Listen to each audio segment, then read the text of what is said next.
Alright, so based on the fact that you're here, some of you, if not most of you, play Darktide and frequently ask yourself one question. Why does playing this game feel like a bucket of cold water just got splashed on my dick and balls? It may be asked in a variety of ways, ranging from self-deprecating to accusatory, but the cause remains the same. You're just like that hussy I met in New Hampshire with the thigh highs and unkempt bush. Whether it be for loose change or a new pair of shoes, you suck. But that's okay, because I've got you the beginnings of a solution, and you don't even have to be backhanded to learn this lesson, you fine slab of street meat. I'll go through frequent problem areas that I've been seeing all sorts of people fail in since beginning the process of playing this game, and after each, I'll try to provide how not to keep tripping over your own feet. Let's get into the diagnosis. First of all, how do you even know if you're the problem? I'm not breaking news here by saying there's a lot of different moving parts to this game, and that means there's a great variety of ways in which you can end up sucking shit. The most common tell of a skill issue is if you're constantly complaining and issuing blame. Most of those issues are on you. Except for fighting on stairs, hitboxes get real weird on stairs. You are absolved of all responsibility for stair-related deaths. This isn't to say if you complain about something then you're piss poor automatically, but if you're always doing it, well then yeah, it's probably you. The simple option to rectifying this is learn to shut the hell up and accept responsibility for your shortcomings.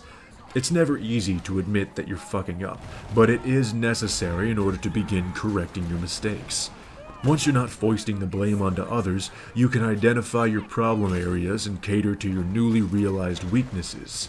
Also, it just makes the general vibe of the match a whole lot better when someone's not there bitching the whole time. An important term that I just used was catering to your weaknesses. Here's what that means.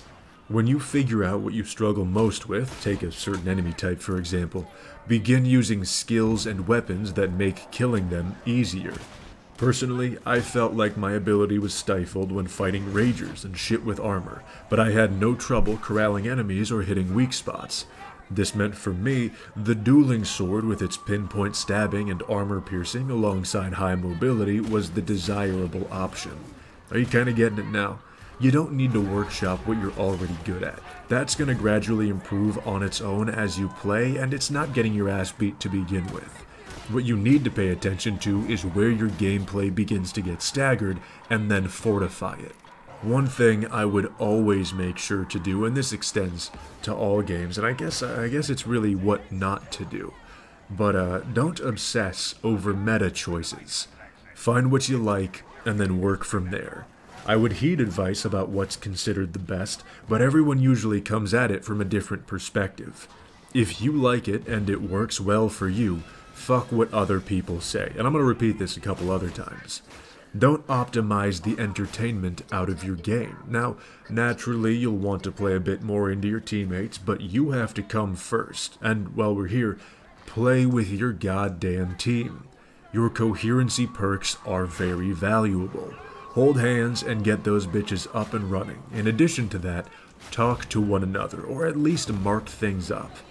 4 people paying attention collectively certainly beats 4 individual assholes doing their own thing. There's much more about teams that may end up as a full video in the future, so I'll finish team stuff with this. It's not always time to help people.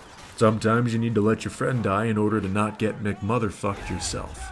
Since I mentioned enemies earlier, let's get into them further real quick. The game has a wide variety of bastards to contend with, so it can often get overwhelming when there's several on the board. So there's a few things that I wrote up to make sure you're keeping track of when dealing with them. The important enemies all have an audio cue of sorts when they arrive on the field, and they can often get called out by a character once they are seen by a player. They make good spatial awareness an invaluable resource for your team. I'll go through a few of those audios now.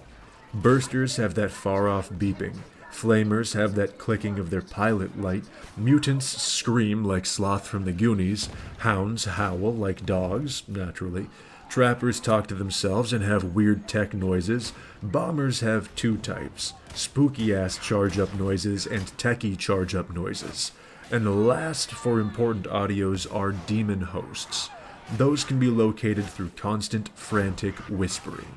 There's so very many classifications for enemies, but I have got a much easier list for you to split them up into. This list applies to who should be priority targets. It is split into immobilizers, motherfuckers, and nuisances. They are listed in order of target prioritization from most to least. Anything else, you just go ahead and you kill when they get in your way, except for a demon host. A demon host is like a mother-in-law or people who wear politically branded apparel. When you see them, simple rule, fuck right off because they've got nothing of value to contribute. Immobilizers are anything that will directly jack up your movement. Trappers, hounds, mutants, and all three mini-bosses factor into this. Bosses are the least important because they have the most obvious move telegraphs and are usually going to take a bit to kill. Motherfuckers are anything that's going to damage dump the ever-loving fuck out of your pissing parts until you weep gently. These are your poxbursters, ragers, maulers, and melee ogrins. They take second priority only because they do avoidable damage, whereas the immobilizers are the death sentence that prevents the escape. Nuisances are enemies that suppress you. Shotguns, flamers, bombers, snipers, things with belt-fed machine guns, really just anyone else not mentioned above that is not a basic unit. Focus those in that order and your cheeks will end up significantly less chafed. Another thing to stop getting your ass beat is a bit of a combination between the last two. Positioning in general is where a huge amount of the community falls dick down in the dirt, as they do with most games. In here, you are spending time between two main playstyles, and you had better commit to the bit when you're on it. If you are intent on using a melee weapon, get the lead out of your shoes, you fat fuck. Start throwing hands because you need that armor to survive range damage. If there's distance, you will either sit behind a wall and wait for them to come to you, or close the gap immediately. If you want to fight at range, holding an angle or momentarily peeking out of cover to fire is preferable. Try your best to force enemies into choke points, so you can just aim at head level and let it rip like a fucking Beyblade instead of always having to look over your shoulder or get surrounded. But never, in any circumstance, stand out in the open like some sort of dumb shit. By the way, if you bring up the back of the group, just cover the back of the group. The front will be completely fine if there's 3 people handling it, but not a goddamn person turns around. Be that person. It prevents a complete breakdown in team cohesion. I know I have been all over the place today, so forgive me, but we're going back to weapons and perks again. When you're getting new weapons, please make sure you're checking out the feel of them in the training range before you just burn all of your currency on upgrades and find out you don't like it. Between Elden Ring, shitty ROM, and ex-girlfriends, I learned not to invest in things I don't actually like, and I suggest you do the same. There are many weapons and classes for everybody in this game, so don't lock yourself into one singular avenue of play if you don't want to. I'm on my way to a 3rd maxed out class in under a week of playing myself, and I can tell you that variety is pretty good for maintaining interest. After all, redheads all the time is a perfectly acceptable life choice, trust me, I would know, but it doesn't hurt to mix in a brunette once in a while. Harping back on the meta talk from the beginning, the perk selection that is the best from a more objective standpoint may not necessarily translate to being the best for you. You can't jam a triangular block into a square hole. If your perks feel like they're shitty, don't hesitate to change them out. You are doing yourself a disservice by not trying out new pairings and combinations. Invest in what makes the playstyle that you like more effective, not what someone else told you to choose. Now here's the part where some of you poor bastards don't have an easy way out. Sometimes you are just bad due to mechanical incompetence.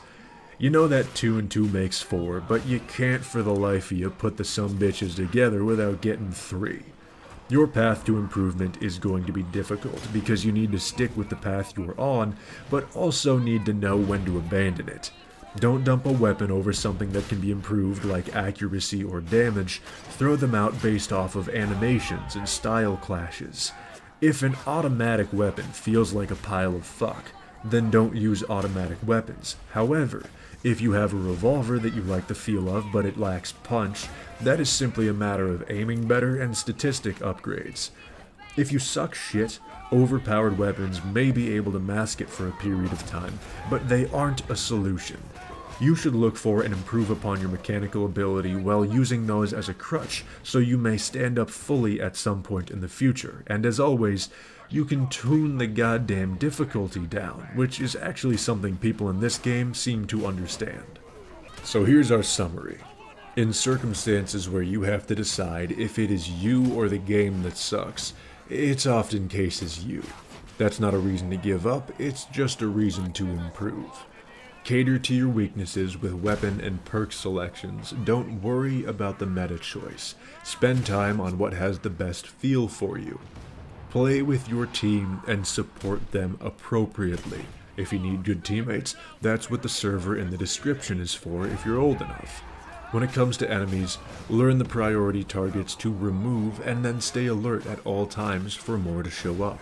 And for the love of fuck, don't position yourself like you just looked up from eating a bowl of goddamn crayons. 2 additional. Keep a calm demeanor about yourself, panicking helps nothing, and if you really want to get better, you need to practice your ass off, nothing can replace that. Do that, and I don't see why level 5 would be that difficult for you. Hell, even most Auric missions won't be, but Chaos is kind of the point with those, so it's up in the air. That's all I got for you this time around. Good luck putting it in action. You guys have a good night. Oh, and if you're a Darktide vet of any kind, feel free to also give your 2 cents on the matter of how to make people not suck.